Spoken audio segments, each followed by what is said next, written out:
frequent questions I get from educators is how they can use multimedia research projects to engage students and create uncheatable assessments.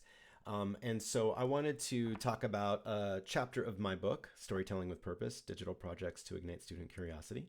And chapter 4 is dedicated to the elements of story, what makes a good story, and how those elements are actually supportive of and can be a framework for rigorous, authentic learning.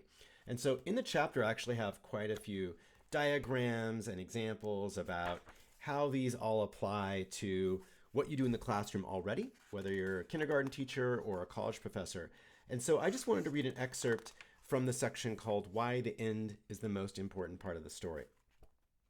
Storytelling is much more than listing statistics and reciting formulas. It's about connecting the dots to help the audience understand what all of these facts mean. We do this in stories by providing context and understanding the significance of a topic when applied in the real world.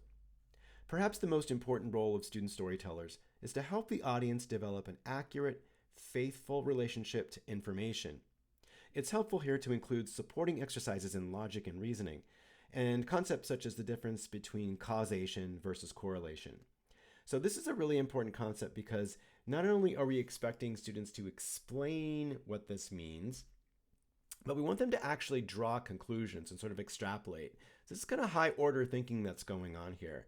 And also how we can maybe use the ending of a story to become the beginning of learning, right? So we can talk about, what do experts recommend we do to solve this problem? Or what questions do you still wonder about? Or how might we find and develop a product or a solution to this challenge, right? And so the end of a story actually is the beginning of the next story and the next learning experience.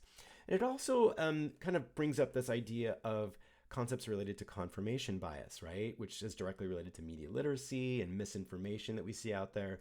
But when the students are asked to draw conclusions, what are their personal biases or experiences are maybe skewing or coloring their answers and the responses that someone else might see differently? And so it really brings up a lot of really deep critical thinking concepts and gets the kids really thinking about your curriculum and the concepts in that curriculum on a much more practical and deep and personal level.